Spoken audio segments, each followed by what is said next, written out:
We move on to session 2, for which I would like to request Mr. Robin Banerjee, Mr. Vikram Tandon, and Astha Luthra to please come up here.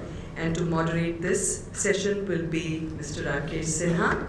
I briefly read out a little bit about each of the participants. Robin Banerjee, Chairman, Nucleon Research. Robin is the chairman of Nucleon Research Private Limited, a global clinical research company. Prior to this, Robin was the managing director of Capri Hands Limited for over 10 years. He is a professional business executive, having served in several multinational global corporations in senior leadership positions, including Hindustan Unilever, ArcelorMittal Germany, Thomas Cook, SR Steel, Suzlon Energy. He's a chartered accountant, a cost accountant, a company secretary, and MCOM. He's authored 3 business non-fiction bestsellers. They are Corporate Frauds, Bigger, Broader, Bolder, Who Blunders and How, and Who Blunders and How, Scams, Fraud, and Dark Side of the Corporate World. Welcome you, Mr. Robin Banerjee. Please join us here on stage. Mr. Vikram Tandon, Group Chief Human Resources Officer of the Adani Group. Vikram is a seasoned human resources professional with over 3 decades of experience across a range of diverse businesses, geographies, and cultures. His expertise lies in thoughtful management of the intersection of strategy, talent, and organization culture, with extensive outcomes in organizational effectiveness. Vikram, prior to joining the Adani Group, was the head of human resources at HSBC India, one of the world's largest banking and financial services organization. Vikram Tandon for you. And Ms. Astha Luthra, Director, Indian Audit and Accounts Department, CAG India. Astha is an Accountant General, Accounts and Entitlements, Maharashtra. Belongs to the 2003 batch of the Indian Audit and Accounts Service.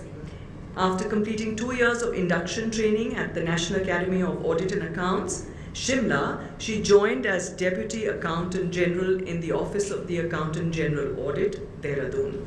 And after 3 years of that, she took over charge of the Air Force Audit at Dehradun under the Principal Director of Audit, Air Force and Navy, New Delhi. Welcome you, ma'am.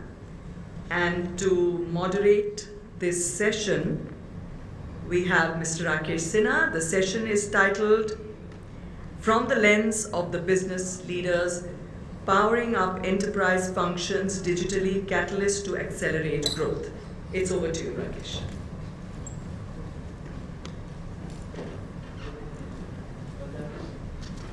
Please.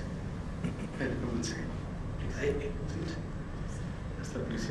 I think Robin is pretty much outside the hotel. I think he was stuck at the traffic, so he should be in a minute's time.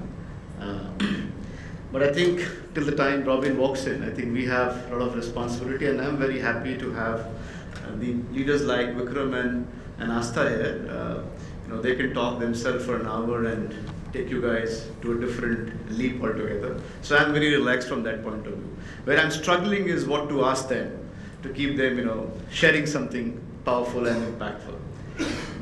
I think Ravi set the context in terms of looking at this entire unlocking the value horizons and connecting back with the overall point of future of digitally powered enterprise functions. And we're still trying to talk in the context of enterprise functions, how should we look at it, and so on and so forth. I think the panelist here is going to deliberate a little bit more in terms of when you look at this enterprise functions and this entire power of digital in the enterprise function, how it really becomes the catalyst to accelerate the growth of the organization, how that connects to the growth of the organization. That's the intent of this dialogue. And the beauty of this panel here, and once the Robin comes in, is we have Astha, who is representing more from the community, like if I can say finance. Vikram, who brings a business leadership hat and also a people leader hat, thanks to being his role of a CHRO. And Robin comes with more finance, but now more business leadership, being a business leader leading organizations and so on and so forth. To build the dialogue further, I would just like to just have a quick check from all of you that what you think could be one or two things which you would be expecting from this panel, particularly when somebody talks about a catalyst for accelerating the growth. What comes in your mind when somebody says catalyst? Maybe a comment from each one of you. One of you would be very, very helpful. Anyone want to comment on catalysts? What comes in your mind when you see this topic? Boost. Boost, okay. Shifting gears. Shifting gears, okay. Become How the do you, cause. sorry, come again? Become the cause. Become the cause? Initiate. No, I think it's not about the catalyst. What do you think, few examples comes in your mind which becomes a catalyst to accelerate the growth? Any example which comes in your mind? Right talent. Right talent, okay. Technology, okay. Right. Okay, so let me build on this, and maybe I'll request Vikram if you can just take a lead in terms of sharing some of your thoughts in terms of what has been your experience, because this digitally powered organization is something like a buzzword and everybody's talking about it. How do you see that? And in the context of your own experience, if you can cite some examples where you've seen the success when it comes to enterprise function and enterprise functions taking to the growth of the organizations. If you can share something very quickly, will be helpful. Go ahead. Sure. Good afternoon, everybody. So my experience has been that usually business is running faster than the functions, and business spots opportunity and gets into that pretty quickly. And they are easy to measure their success or failure. It's easy to capture numbers, and they are able to galvanize resources in the organization to get to an outcome quickly, because usually it results in achievement of goal or profit. Functions somewhere have stayed in a catch-up game. Both at HSBC and now at Adani, I feel that while change and adaptation is taking place, perhaps my experience has been that it has been, unlike what Ravi mentioned, a bit piecemeal. It hasn't been end to end. And I think one thing that I would have liked to add to Ravi's list was the customer experience, the internal customer experience, who is actually buying the same stuff on Amazon and booking the same tickets on Indigo and working off apps, is not experiencing that same benefit.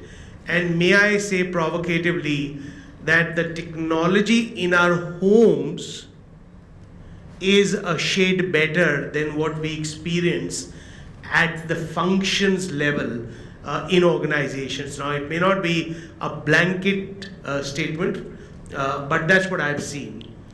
And somewhere I've felt that the functional teams underrate themselves and underestimate the capacity that they carry to drive change.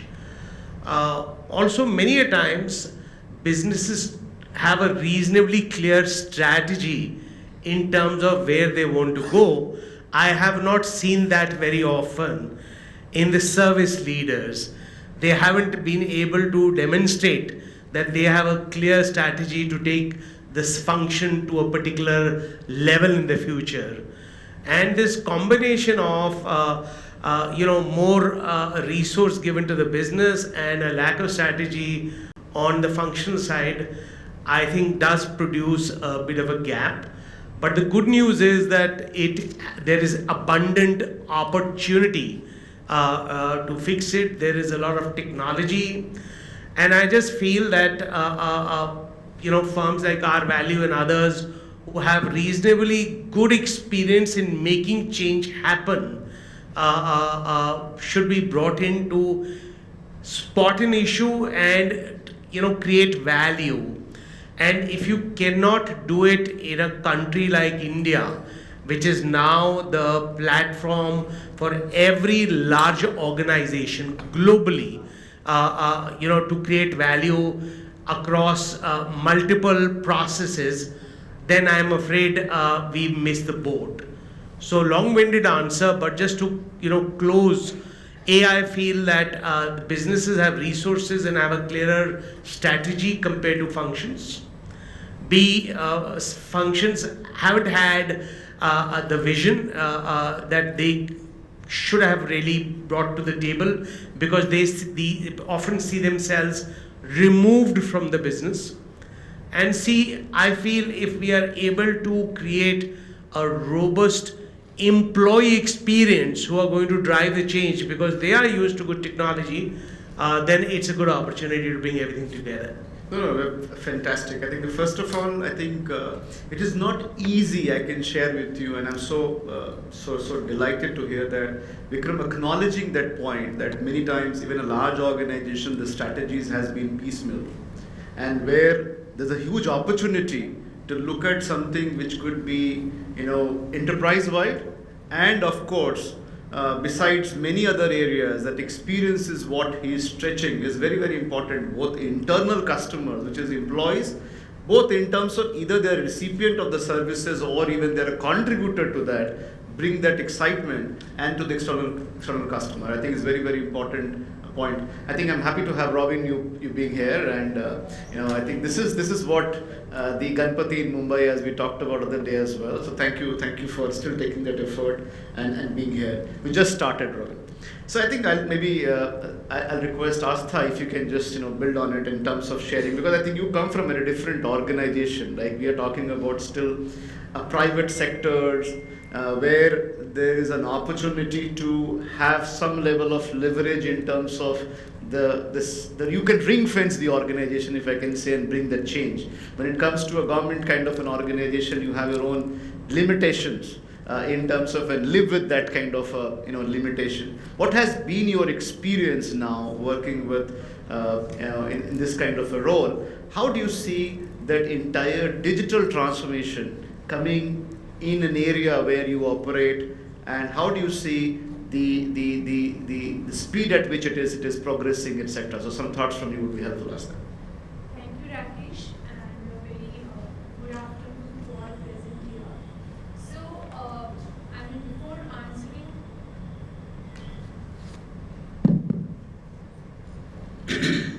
before answering your question, I would just like to take a step back. So, just to give a little perspective. So, I am a part of the institution of C&AG, Comptroller and Auditor General of India. We take a lot of pride in saying that we are a constitutional body, and the core functions of our institution is basically to maintain the accounts of state government, not union government, only state governments, and to audit the entire government expenditure as well as government receipts. Now, when I say government expenditure, it contains the state government expenditure as well as the union government expenditure. So right now the office which I am heading, it is responsible for preparing the accounts of government of Maharashtra, and also we authorize the pensions and the provident fund withdrawals, everything of the state government employees, which is government of Maharashtra. Now you just said there is a difference between private sector and public sector to say. Now private sector in terms of you can bring fence, like you rightly pointed out that we can still point out holistic approach. To take a holistic approach is also we can do a little planning and we can go ahead.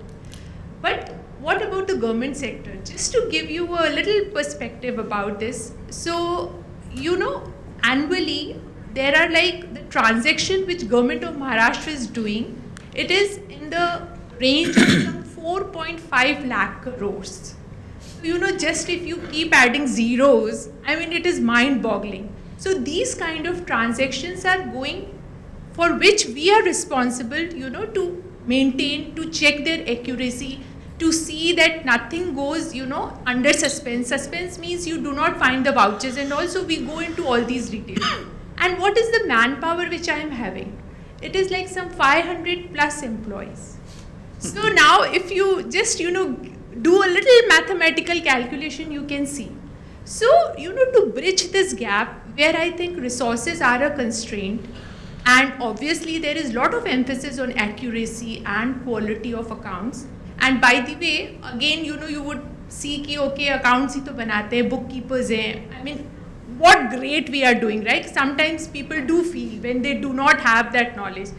Now here again, all those ratings which go, Standards and Poor's ratings, Moody's ka ratings, where these figures by which all these ratings are done, these figures are taken from the accounts which we prepare, which we certify.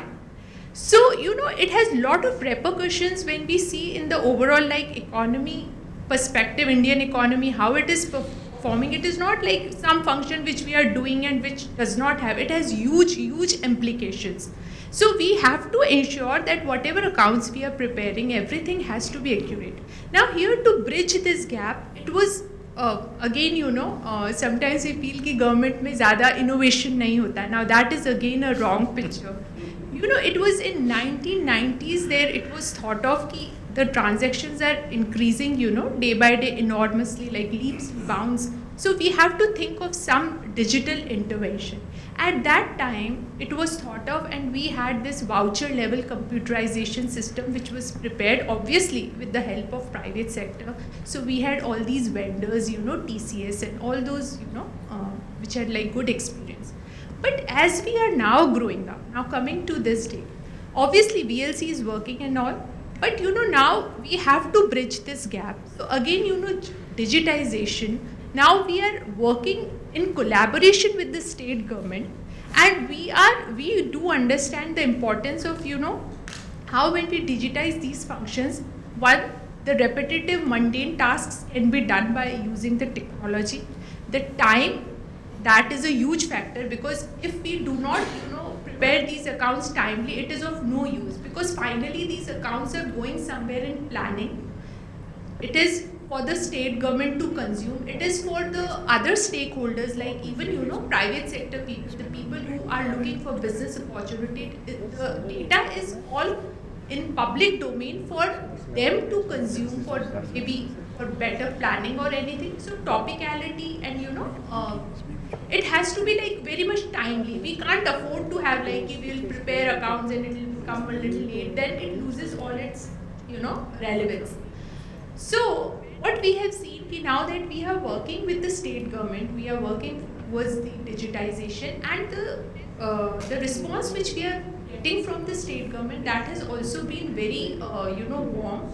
They are also, we have like technical teams, though we have a little constraint because again because of the sheer size and sheer layers of government, a lot of bureaucracy is there, and it is still there, though things have gone better, but still it is there. But what we have seen, now people realize, even the senior management people realize, even the political leaders also realize they can, if we go ahead with these kind of, what kind of benefits as government, and the side, what we can say, the side fruits which, can be enjoyed by the private sector, and by when the, quality of service increases, quality of accounts is increasing, how even the public, even the common man can have benefits of it.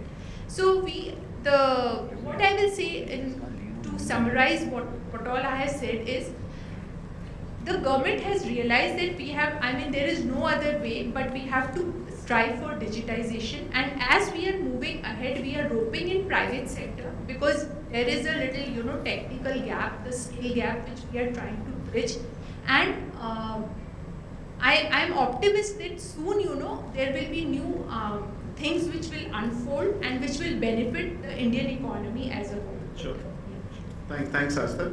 I think the beauty here was three perspectives. I think the first here is that 500 people and lakhs and crores of transaction. I think if you take in our typical corporate world, we will sometimes even struggle to look at the productivity the same way, and the level of accuracy it calls for, and the impact it has is also very different kind in terms of the rating, etc. is phenomenal. So great to hear that. The same point of time, there is also the level of bureaucracy which for the right reasons we know that there will be multiple layers, etc. And you can't just overnight take that called holistic strategy which we are talking about to make that change or bring that change here. So to live with it and the same point of time aspire and keep looking for more alternatives. I think this is very powerful. There are a couple of points which you brought up and I will come back to all of us later, is in terms of the talent, in terms of the change and experience, etc. I'll come back to that. But before that, I'll just go to Robin for quick comments from you, Robin, in terms of your own experience. How do you see this entire, and I was talking to Vikram about that by saying this is whole digital buzzword, right? And we are also trying to, and so many events and summits and everybody's talking about digital. What is your experience of success and what is your experience of those pitfalls by saying it has not worked and why it does not work, if any you have experienced it? It will be helpful to hear so that we keep that in the mind as we progress. So over to you. Well, thank you, Rajesh. Thank you. Good afternoon, good evening, ladies and gentlemen. The topic here is, I would guess, digital technology. That's a question which I have in front of me, and how I see things are panning out, the pluses and minuses. We all talk about pluses, but there are huge minuses. So I would like to paint the picture of the ecosystem this way, that one of the ecosystem which is happening in this digital space is a blockchain technology. That is one block, blockchain technology. The second block is artificial intelligence bit. So that's another bit which is coming up, and I would like to spend a bit of time on that. And the third, the ecosystem which the government of India has created for us, or is creating, the India Stack, or the digital public infrastructure space. These three then gets locked into something called enterprise management, which we use, SAP, Oracle, so on and so forth, which is digital, of course. And then it gets locked into our mobile, because this is digital, of course. Having said that, I was thinking whether it is artificial intelligence versus blockchain, which is first and which is second. But let me take the easier one first, and I will tell you why I'm taking artificial intelligence being the easier one. Is because this has been around for last about 8-10 years, where it has hit us, you and me, in November 2022 last year, when ChatGPT came into existence. Before that, by the time we knew there is something called artificial intelligence. If you do some search of a holiday home, or you want to buy something on your internet, suddenly the advertisement starts coming up, picking up, this is what you like, this is targeted advertisement start. So artificial intelligence has changed almost all that. The new development, which is, let's say, ChatGPT version 4, has changed all that. Now, there were two criticisms against artificial intelligence. I'm not going to explain to you what artificial intelligence is, but there were two criticisms. One, the criticism number one was, artificial intelligence cannot innovate. Therefore, human beings will be always required to innovate. Innovation, they can't do. And second, artificial intelligence is all fine. You go and chat with a bot, BOT, as I may say, and bot is giving you all the solutions. But where is empathy? There is no empathy. They don't have empathy. Ladies and gentlemen, 4 years back, innovation has been cracked. 2 years back, empathy has been cracked. AI now also depicts empathy. I want to give you a small little how the business world, or the world, mankind is speaking of artificial intelligence. I was reading a news article yesterday that perhaps the most strictest religious country in the world is Iran. And Iran has about 200,000 clergies, as you may say. And they interpret the religious laws and regulations and papers through something called fatwa. And it takes about, from the time a question is placed to these clerics, said, kindly interpret, this is my question, kindly tell me through the religious texts and whatever it is available, what will be your answer, which is called fatwa. It used to take normally average 50 days, 50 days for fatwas to be edited, fatwas to come out. Artificial intelligence in Iran, in a small town in Qom, where 100,000, 50% of the cleric stays, is now giving fatwas in 5 hours. Which means they have already gotten all the religious writings, which I don't know how could they do that because it's Arabic, as you know, and it is very old religion and it has been there for more than 1,000 years. How did they put it in? And that's how a segment of our population is using artificial intelligence. Artificial intelligence is now all over. Many of us write reports. I'm a chartered accountant, and I have been asked to write reports in the past, and now my successors will go into the chat GPT and get the report out. My job is almost gone. So artificial intelligence is obviously making our life simpler and difficult, but the more difficult I'll come to later. But that is one technology which we, the business community, have to adapt ourselves to understand the customers better, the technologies better. By the way, artificial intelligence, you see, human beings is involved in purchasing. When we do a manufacturing, we purchase, we plan, we purchase, we manufacture, and we sell. This whole value chain can now be done through AI. And perhaps it still cannot be done, but they believe in the next 1 or 2 years they are going to crack this whole supply chain, planning, procuring, production, selling, distribution, logistics, whole thing AI. That's technology. Blockchain. In blockchain, that's another technology where, as you know, it's a ledger keeping, where automatic ledgers are kept. A transaction is recorded in 12 ledgers, side by side if it is rendered, and if the records are proper, then if the recording is, if the ledger is entered correctly, then the blockchain will give us the right answer. For instance, X sells to Y, and X and Y sales is captured. X sells and Y buys in different buckets, and the blockchain can capture. Blockchain is great. We thought it's great in hospitality industry, logistics industry, banking industry. Unfortunately, it has not been adapted as much as it is. A lot of work is going on. But what happened, because we are human minds, we picked up cryptocurrency and made a great business out of it. I'll come to cryptocurrency. How technology has taken advantage of us and carrying out a massive fraud on us. That's a negative. You did say what's the pitfalls.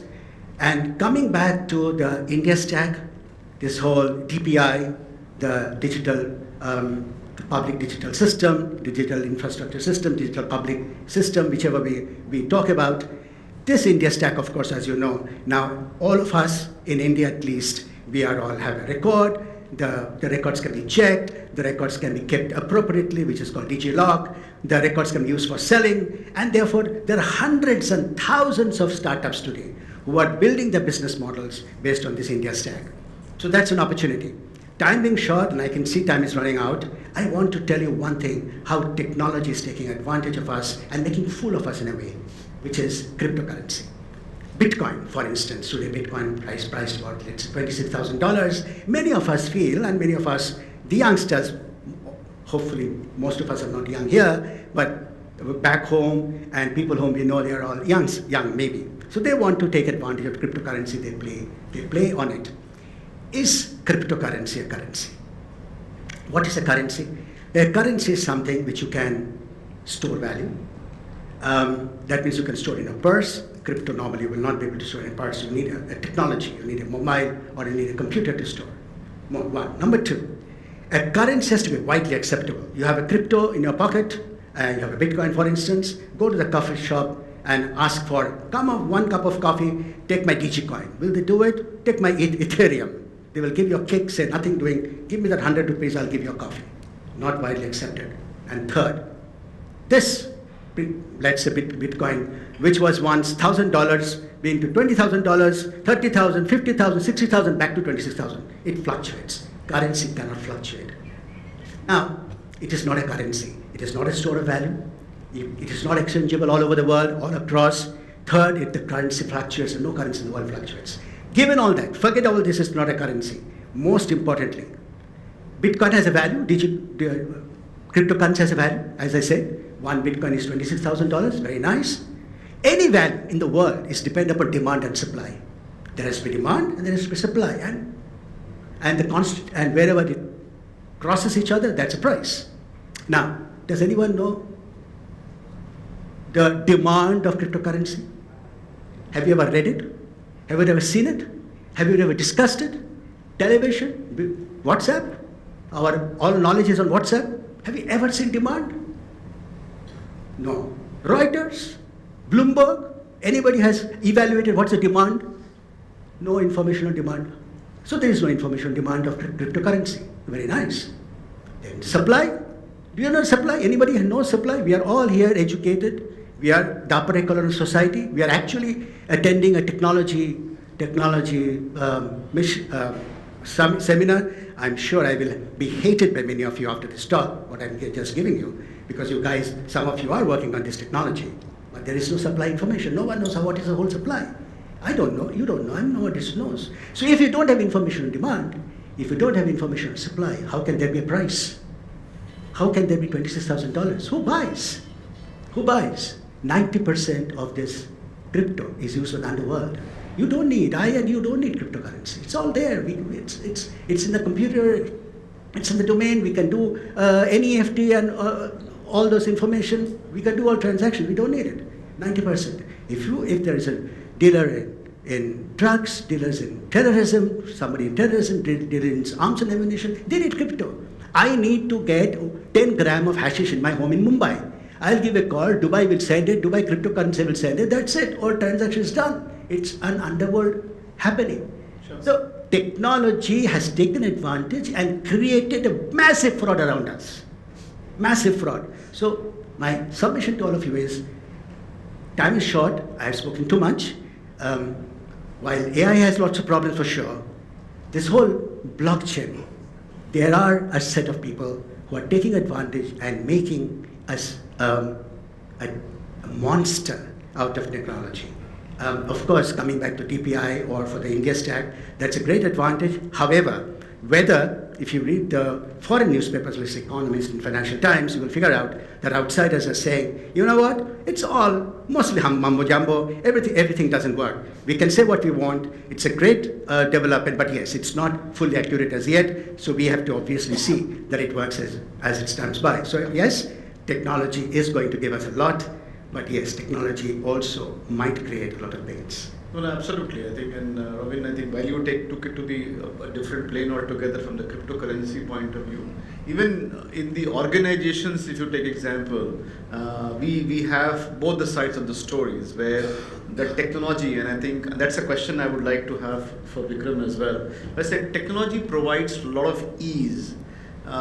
We understand digital transformation brings a lot of ease and comfort and so on and so forth. But at the same point of time, there has been a lot of deliberation about this balancing between this high tech and high touch, right? And still that is becoming a point of deliberation and nothing new. I think this for last 10 years we have been talking about it. It's nothing new. And the still deliberation continues, right? So where I wanted to get quick perspective from you, Vikram, is how do you see this entire change management? Because if you're driving, and I think two parts to it, and if you can cut across, one is this entire digital transformation in enterprise area, let's say HR as a function and cutting across, because HR in your case is like 45,000 people, right? Not only the people in the function.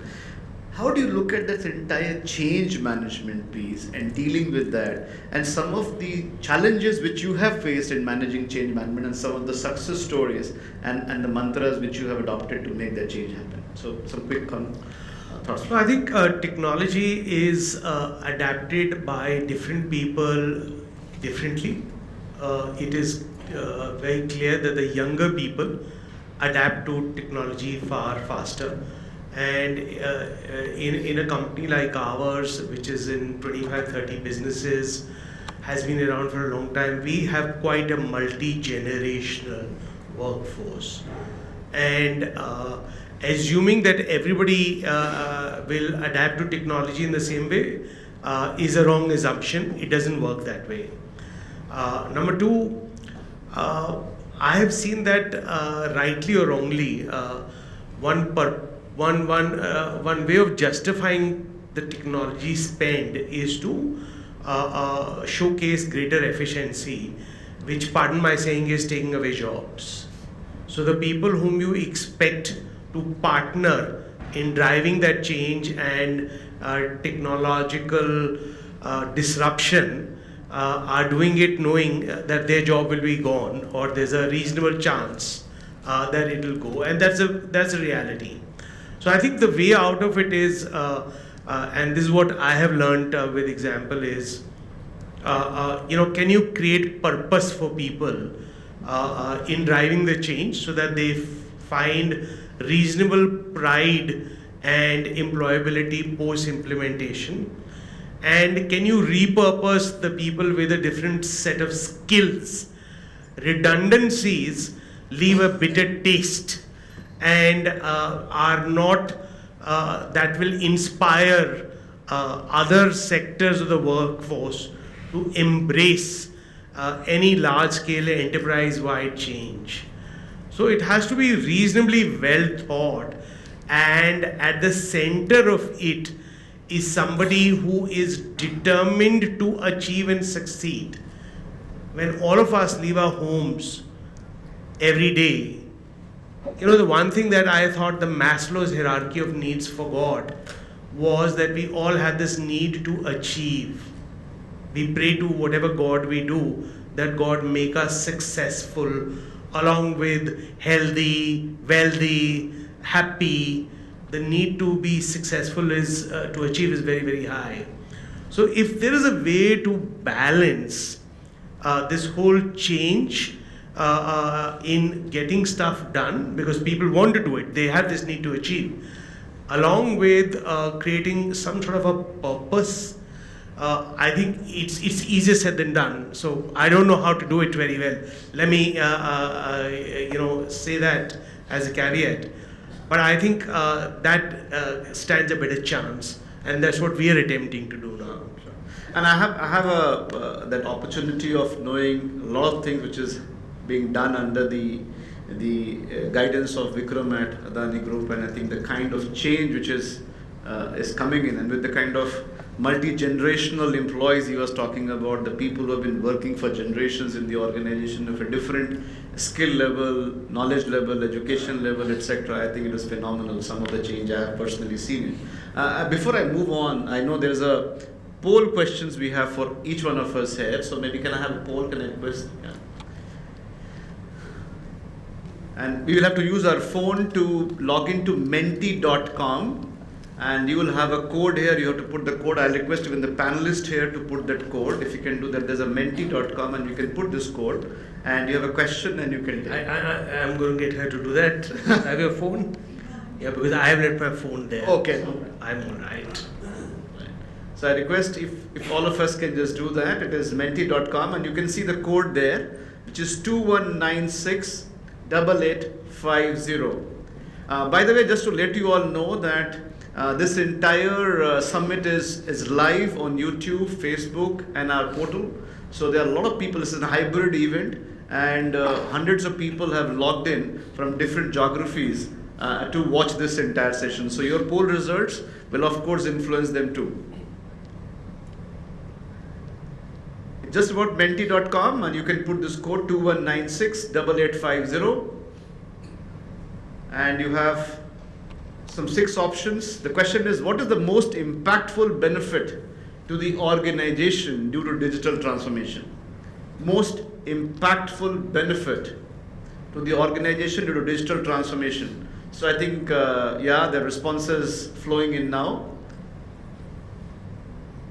Okay. I think we'll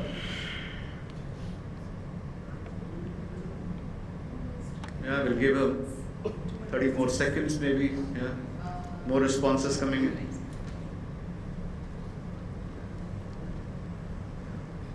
I hope you're all clear how to do that. It's menti.com. Just put this code, you will have this question, and you can select your responses.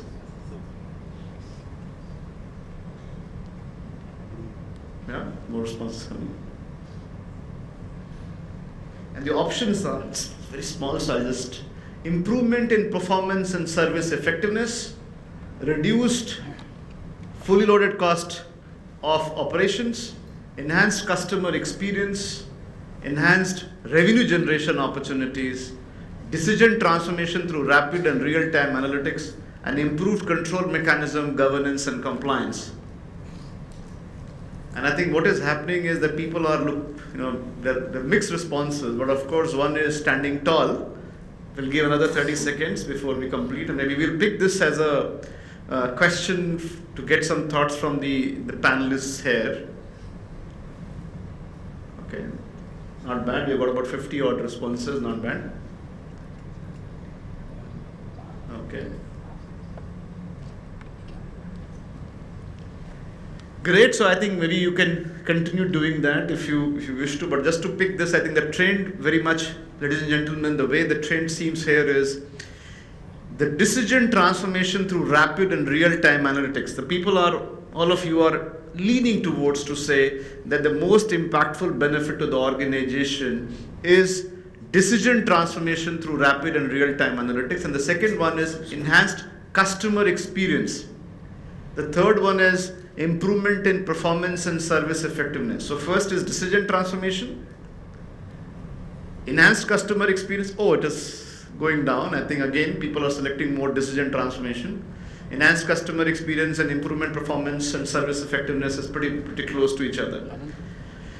Maybe it's a time to take a view now, I think, and so maybe building on some thoughts from you, Robin, maybe, and then I'll go to Astha quickly. Robin, what do you see and how do you see this trend? I think the response where people are talking about decision transformation and real-time analytics, while as Vikram also talked about, and I think you were also talking about, usually the digital was connected to the cost efficiencies and so on and so forth. Now we are seeing people talking about decision transformation. Is it real or is it aspirational sometimes? It is definitely a mix of both reality and aspirational. Time being short, the fact that we are all talking about digital transformation is for the tomorrow. But we must be aware of one thing, that it's all fine as long as you and me don't get cheated. And I think that is something which is very important to keep in mind, that we need digital technology, we need to enhance our businesses, we need to be, as the whole, all of you are saying, that we need to be relevant and on time. But there are equal number of people who are looking at this opportunity to make money out of us. And that is basically, I'm talking about cybercrime. I know I have gone away from the main theme, but this is very important because what comes out here is very important, saying that perhaps many of us forget that there are any time we are putting up a digital opportunity, there is someone who is trying to take money out of it. So let me give you some numbers. And the matter is very scary. Today is 2023. In 2015, which is 7 or 8 years ago, $3 trillion globally was stolen in cybercrime. In 2021, $6 trillion was stolen through cybercrime, which is double India's GDP. And by 2025, this number is expected to be between $8 to $10 trillion, which is higher than the GDP of whole of European Union and India put together. Now, therefore, my submission to all of us here, because I believe we are all digital leaders sitting here, that this poll is all fine, and we of course want to use whatever we want to use in digital, but please understand there are equally number of smart people, many of them they're smarter than you and me, who are trying to sit and round the corner, keeping an hawk's eye to take advantage of taking advantage of all the digital which we are doing. Humongous amount, 5% of global GDP is now getting lost through cybercrime. So I know this is not exactly the question which was asked, Rakesh, but I thought it is very important for us to understand the ecosystem. While it is so much advantageous, but there are equal quantum of problems which are facing the mankind as we go along. Well, a very powerful point, and I think the cyber security and the cyber crimes, the way it is growing, with more and more digital interventions we are doing within the organization, I think the risk and the threat is very high. And hence, I think what Robin is bringing up is very important, that while there is an aspirational view that we should get a lot of this analytical, real-time analytics, etc., my impression is, with whatever little interactions with many of you and some of the organizations we do, that you are very far from looking at something like decision transformation on a real-time analytics, etc. I think it is aspirational. We intend to do that versus what's your reality sometimes. It may be true for one or two organizations, very well appreciate that, but the reality is still too far. And I think there's an interesting one, and maybe Vikram, I'm just taking a cue from our own conversations many times, is about in Adani we have seen something like a very strong focus on management assurance. And the management assurance through the technology, the digital. And maybe I'll request you to talk about it for a minute, and then I'll request Astha you to comment on this, but maybe a quick. Sure. So we are across 25 businesses, 700 plus sites and growing. And it's a culture of lots of empowerment, and we look for people who are entrepreneurial and who have a strong need to go and get stuff done. Self-starters, strong achievement drive, etc. And I was speaking at IIM Mumbai today morning, and I said, look, we are really looking for people who can run with stuff and make stuff happen, and that's how Adani is structured. And to control this massive enterprise, to see that things are just going as promised or as agreed, the center needs reasonable assurance, because we want to devolve control to the businesses who are empowered to take calls and are not looking to the center for direction all the time. And we are, I would say, wanting to just get the assurance that you are doing what you said you would do. And that's not very easy. And I think somewhere on the enterprise service solution side, we are trying to see how can we, on a, I won't say just real time, but on a more real time basis, get reasonable dashboards and analytics to flag to us, put up a red flag if something's not working or something's amber, but we're still in that journey. Right, no, I think phenomenal. Astha, just taking cue from here, there's 2 points. First, maybe some thoughts from you, and second, if you can further build on it also, is, are you seeing, because I think even this Robin was talking about this artificial intelligence, are you seeing any appreciation of artificial intelligence in your kind of a world? So first, I would like to comment on the poll result. So I think it is aspirational, but I do see in real life also, like how we can, make use, which actually we do also on day-to-day basis. Using this real-time data and using that data for taking the decisions, key decisions. The only thing is the quality of data matters a lot. Your decisions will be like, we do tell ki there should be informed decisions. Maybe you should keep, many like holistic approach and all. Finally it boils down to the quality of data. If your quality of data is good, it is like real time, it is non-biased, then automatically the decision which you are going to take out of that, it is bound to be good in the, for a betterment of your organization. What I have seen in the government sector. Sure. Now in our government sector also, there are many like dashboards where we try to collate data and we try to, bring it in, especially when we are planning.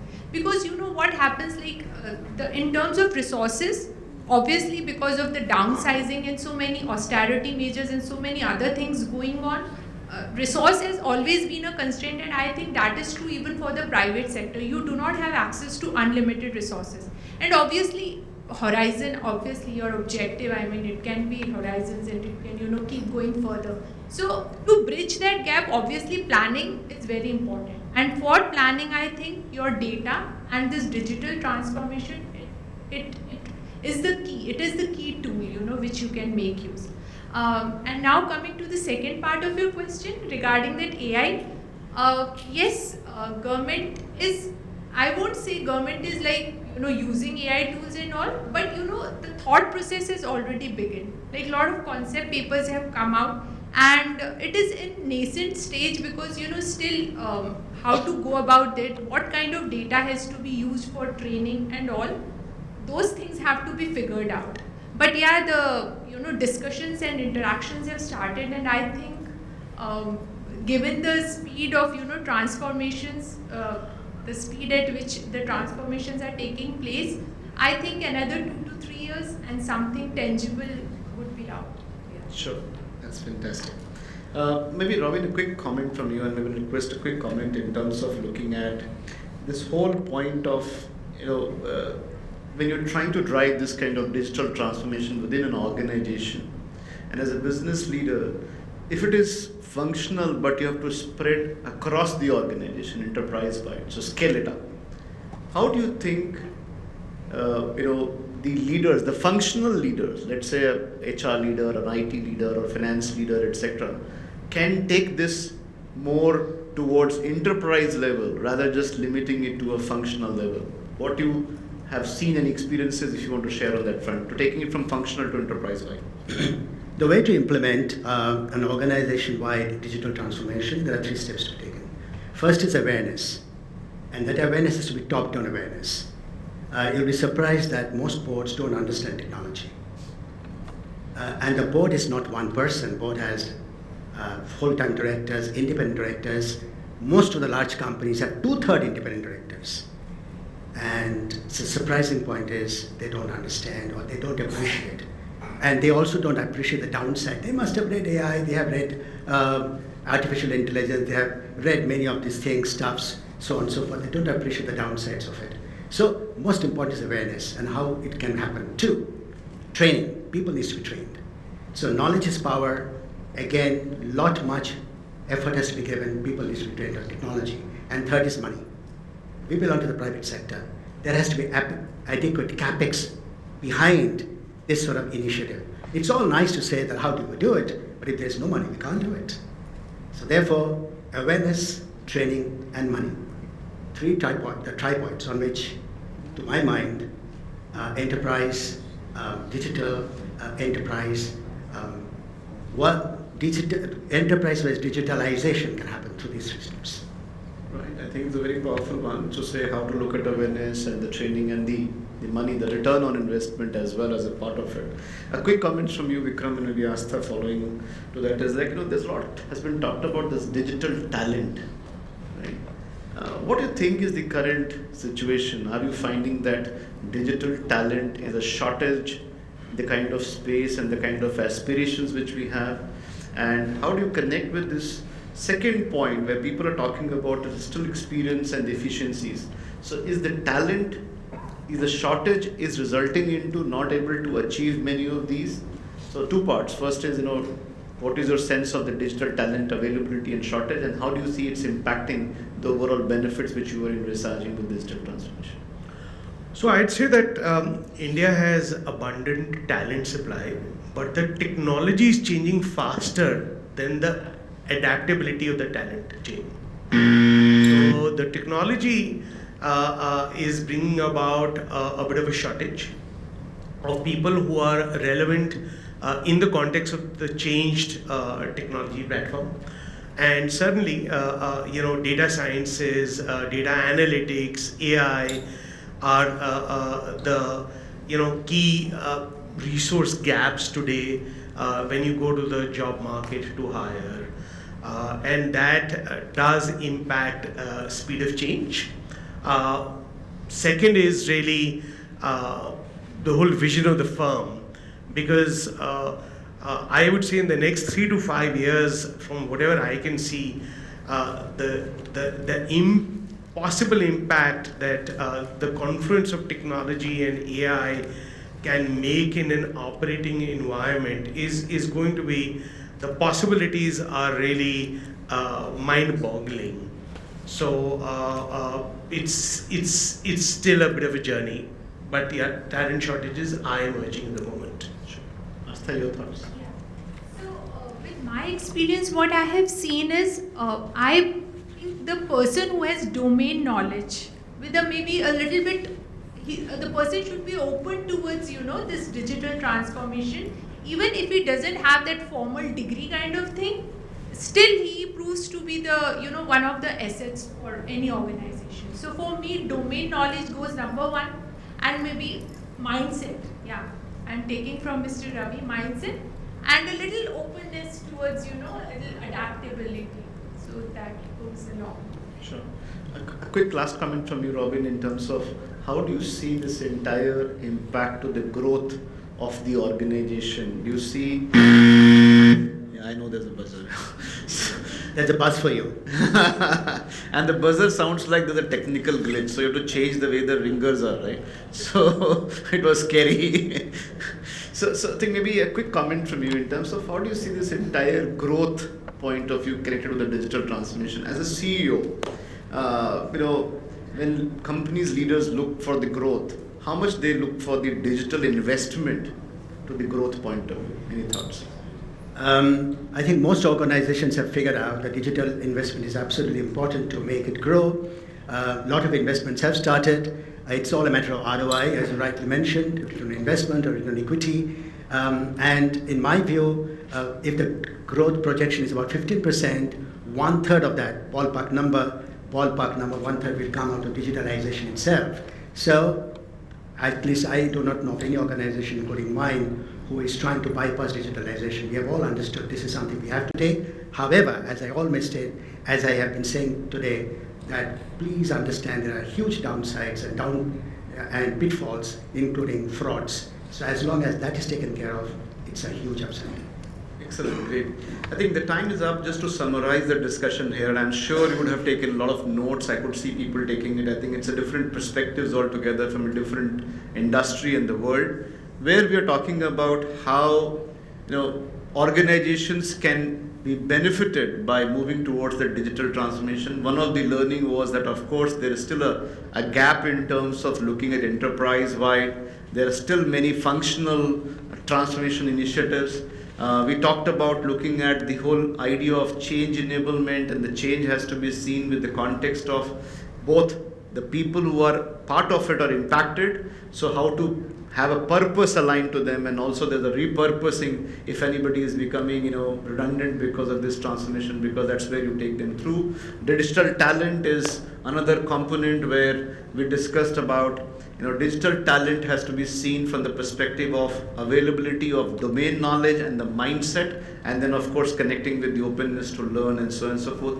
And I think Robin has talked so much about the security and cybercrime and the frauds. I think we have to be very conscious of that fact. I think we are hearing a lot of stories about it where things have gone wrong with the kind of digital transformation we're talking about. And last but not least, I think the whole poll also talks about the real-time dashboards, analytics for decision transformation, as well as I think we are also talking about how this connects back to the management assurance, that you get to see a view of where your organization is progressing vis-a-vis what was the plan. So with this, I think I take the opportunity to thank all the panelists here.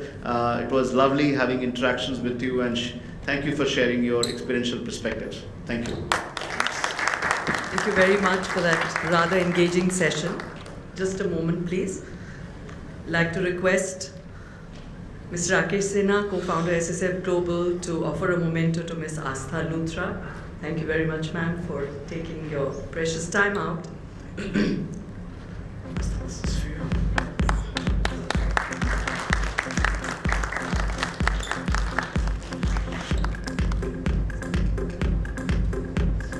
Request Mr. Ravi Ramakrishnan to please come up here to give a memento to Mr. Vikram Tandon.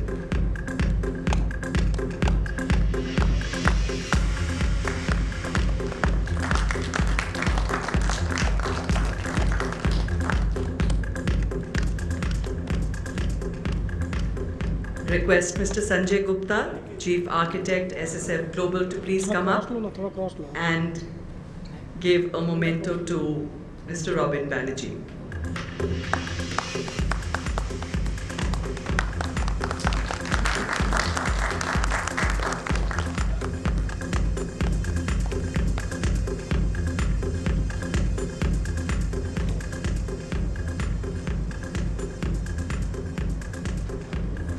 Thank you very much.